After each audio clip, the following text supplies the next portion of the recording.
ઓમ નમઃ શિવાય। શ્રી મહાપુરાણ રુદ્ર સંહિતા ઉત્તરાર્ધ અધ્યાય 18 એકાદશ રુદ્રોની ઉત્પત્તિ। નંદીશ્વર બોલ્યા કે હે મુનિ, હવે શિવના 11 અવતારોને સાંભળો, જેને સાંભળવાથી અસત્ય વગેરે દોષોથી ઉત્પન્ન બાધા દુઃખદાયક થતી નથી। પૂર્વ સમયમાં જ્યારે ઇન્દ્ર અમરાવતી છોડીને ભાગી ગયો હતો, ત્યારે એમના શિવભક્ત પિતા કશ્યપે ઘણું જ ધૈર્ય બંધાવી પોતે વિશ્વેશ્વરની પુરી કાશી તરફ પ્રસ્થાન કર્યું। ત્યાં પહોંચીને તેમણે ગંગાજીમાં સ્નાન કરી વિશ્વેશ્વર મહાદેવજીનું પૂજન કર્યું અને એક શિવલિંગની સ્થાપના કરી। દેવતાઓના હિત માટે પ્રેમપૂર્વક શિવનું તપ કર્યું।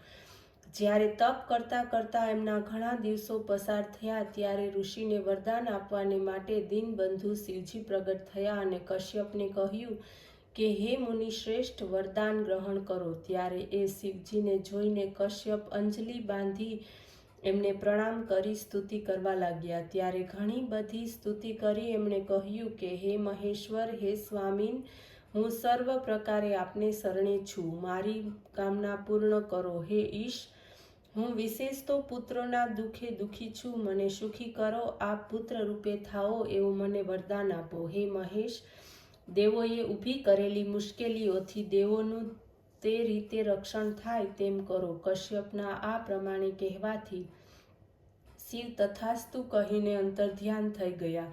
કશ્યપ તો પ્રસન્ન થઈને પોતાના સ્થાને ગયા। પ્રસન્નતાપૂર્વક સર્વ વૃત્તાંત દેવતાઓને કહી સંભળાવ્યો। ત્યારે શિવજી પોતાના વચન સત્ય કરવાને માટે કશ્યપથી શુરભીમાં પ્રગટ થયા। તે સમયે મહાન ઉત્સવ થયો, બધું જ શિવરૂપ થઈ ગયું। સર્વ દેવતા કશ્યપથી ઘણા પ્રસન્ન થયા। પછી તો કપાલી, પિંગલ, ભીમ, વિરૂપાક્ષ, વિલોહિત, શાસ્તા, અજપાદ, અહિબુધન, શંભુ, છંડ અને ભવ આ 11 રુદ્રોએ શુરભી દ્વારા જન્મ ગ્રહણ કર્યું।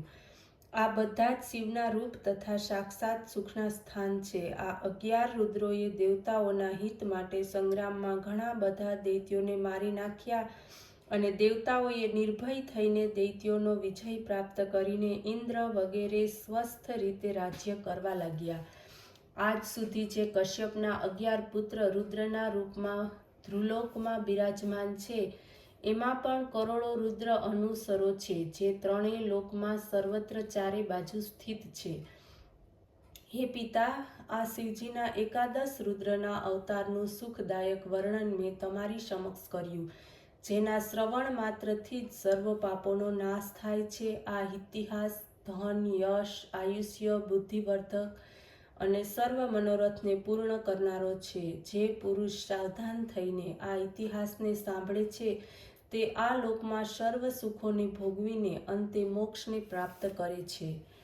અધ્યાય 19 દુર્વાસા ચરિત્ર। નંદીશ્વર બોલ્યા કે હે મુનિ, હવે શિવના એ ચરિત્રને સાંભળો, જેમાં એમણે દુર્વાસાનું રૂપ ધારણ કર્યું હતું। પરમ તપસ્વી મહર્ષિ અત્રિ, જે અનસૂયાના પતિ હતા, તેમણે બ્રહ્માની આજ્ઞાથી પુત્રની ઈચ્છાથી સ્ત્રી સાથે વૃક્ષ નામના પર્વત પર જઈને વિંધ્યાચલના નજીક નદીના કિનારે ઈશ્વરની કૃપા પ્રાપ્ત કરવા ઘોર તપ કર્યું। એમના મસ્તકમાંથી તીક્ષ્ણ અગ્નિની જ્વાળા પ્રગટ થઈ। એ જ્વાળાથી સંપૂર્ણ લોક ભસ્મ થવા લાગ્યું। ઋષિ, મુનિ અને ઇન્દ્રને સાથે લઈને સર્વ દેવતા બ્રહ્માની પાસે ગયા, પોતાનું દુઃખ કહી સંભળાવ્યું। બ્રહ્મા વિષ્ણુને સાથે લઈને દેવતાઓ સહિત શિવના સ્થાને પહોંચ્યા। બધાએ મળીને એક સ્વરે શિવની સ્તુતિ કરી। પછી અત્રિના પરમ તપથી ઉત્પન્ન થયેલા અગ્નિએ એનું દુઃખ કહ્યું। શિવ, બ્રહ્મા, વિષ્ણુની સાથે બેસીને એકમતી કરવા લાગ્યા। પછી અત્રિ ઋષિને વરદાન આપવા માટે આ ત્રણેય દેવતાઓ એમના આશ્રમે આવી પહોંચ્યા। અત્રિએ સર્વને ચિહ્નોથી ઓળખીને બધાની અલગ અલગ સ્તુતિ કરી। પછી કહ્યું કે હે વિષ્ણુ, હે શિવ, આપને સંસાર ભવના પૂજનીય માનવામાં આવે છે તથા પ્રભુ, ઈશ્વર, સર્જક, રક્ષક અને વિનાશ કરનાર આપ જ છો।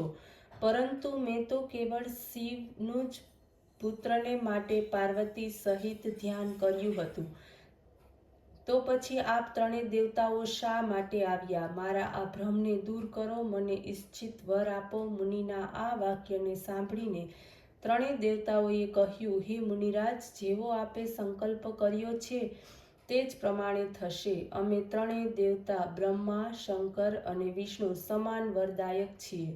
તેથી અમારા અંશથી તમને 3 પુત્ર પ્રાપ્ત થશે. એમ કહીને તે ત્રણેય દેવતા પોતપોતાના સ્થાને ચાલ્યા ગયા. અત્રિ મુનિ પણ વરદાન મેળવીને આનંદ પામતા પોતાના સ્થાને ગયા અને અનસૂયા સહિત ઘણા જ પ્રસન્ન થયા. પછી તો એ અનસૂયા નામક સ્ત્રીથી બ્રહ્મા, વિષ્ણુ અને શિવ રૂપી ત્રણેય દેવતાઓ ઉત્પન્ન થયા. બ્રહ્માના અંશથી ચંદ્ર, વિષ્ણુના અંશથી દત્ત ભગવાન તથા શિવના અંશથી મુનિ શ્રેષ્ઠ દુર્વાસા ઉત્પન્ન થયા. દુર્વાસાએ દયાવશ થઈને ઘણાના ધર્મની પરીક્ષા કરી. સૂર્યવંશમાં ઉત્પન્ન રાજા અંબરીશની પણ પરીક્ષા કરી હતી. મહારાજ અંબરીશ સપ્તદ્વીપનો રાજા હતો. તેણે એકાદશીનું દ્રઢ વ્રત કર્યું હતું. ત્યારે દુર્વાસા એના નિયમને જાણીને પોતાના અનેક શિષ્યોની સાથે એમને ત્યાં ગયા. રાજાએ દ્વાદશીથી થોડીક ઘણી જાણીને પારણાનો વિચાર કર્યો. જ્યાં તે પારણું કરવા બેસતો હતો ત્યાં જ દુર્વાસા આવ્યા અને ક્રોધિત થયા. ધર્મની પરીક્ષા કરવા તેમણે નિષ્ઠુર વચનો કહેવા માંડ્યા કે મને આમ નિમંત્રણ આપીને મને ભોજન કરાવ્યા સિવાય તે જળ કેમ પીધું? એનું ફળ દેખાડીશ. આમ કહીને ઋષિએ ક્રોધ કરી રાજાને શ્રાપ આપ્યો, ભસ્મ કરી દેવાનો મનસૂબો કર્યો. એ જ સમયે એમની રક્ષાને માટે સુદર્શન આવ્યું. શિવની માયાથી મોહિત મુનિએ શિવ રૂપ ન જાણ્યા. મુનિને બાળવાને માટે તે ચાલ્યું ત્યારે આકાશવાણીને કહીને સુદર્શન શાંત થયું અને કહ્યું કે દુર્વાસા શિવ સ્વરૂપ છે. સુદર્શન ચક્રને શિવે જ વિષ્ણુને સોંપ્યું છે. પછી તે શા માટે શિવજી ઉપર આક્રમણ કરે છે? સુદર્શન શાંત થયું. રાજા અંબરીશે દુર્વાસાને શિવને અવતાર સમજીને પ્રણામ કર્યા. શિવના અંશમાંથી ઉત્પન્ન દુર્વાસા ઘણા પ્રસન્ન થયા. એમને ઈચ્છિત ભોજન માટે તેઓ ગયા. એ જ રીતે આ દુર્વાસાએ એકવાર રામચંદ્રની પરીક્ષા કરી હતી. કાળરૂપ દુર્વાસાજી રામચંદ્રે પરીક્ષા કરી હતી કે તમારી અમારી વાતમાં વચ્ચે કોઈ આવશે નહીં. ત્યારે એક સમયે જ્યારે તે બંને મહાનુભાવો એકાંતમાં બેસીને વાર્તાલાપ કરતા હતા ત્યાં લક્ષ્મણ આવ્યા. રામચંદ્રે પોતાની પ્રતિજ્ઞા અનુસાર શીઘ્ર જ તેનો ત્યાગ કર્યો. રામચંદ્રના આ દ્રઢ નિયમથી દુર્વાસા પ્રસન્ન થયા અને તેમણે વરદાન આપ્યું. એ જ રીતે આ મુનિ શ્રેષ્ઠે શ્રી કૃષ્ણના નિયમની પણ પરીક્ષા લીધી હતી. જ્યારે ભગવાન વિષ્ણુનો ભૂમિનો ભાર ઉતારવાને માટે વાસુદેવજીના પુત્ર થયા હતા. તેઓ નિત્ય બ્રાહ્મણોની ભક્તિ કરતા અને ઘણા બ્રાહ્મણોને જમાડતા હતા. શ્રી કૃષ્ણ બ્રાહ્મણોના મોટા ભક્ત હતા.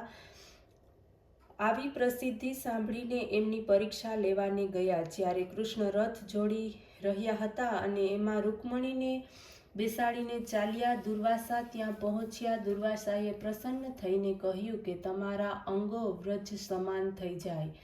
આ જ રીતે જ્યારે એક સમયે દુર્વાસા નગ્ન બનીને જળમાં સ્નાન કરી રહ્યા હતા ત્યારે તેમને નિર્વસ્ત્ર જોઈ દ્રૌપદીએ પોતાની સાડીના વસ્ત્રને ફાડીને શરીર ઢાંકવા વસ્ત્ર આપ્યું હતું. દ્રૌપદીએ આશીર્વાદ આપતા એક વસ્ત્રના ટુકડાને સ્થાને અનેક વસ્ત્ર વધશે તેમ કહ્યું, જેનાથી દ્રૌપદીએ પાંડવોને સુખી કર્યા. આ રીતે દુર્વાસાએ ઘણા અદ્ભુત ચરિત્રો કર્યા જેને સાંભળીને મનુષ્ય ધન તથા આયુ પ્રાપ્ત કરે છે અને પોતાના મનોરથોને પૂર્ણ કરે છે. જે મનુષ્ય દુર્વાસાના આ ચરિત્રને ભક્તિપૂર્વક આનંદથી સાંભળે છે તે આ લોકમાં તથા પરલોકમાં સુખની પ્રાપ્તિ કરે છે. ઓમ નમઃ શિવાય.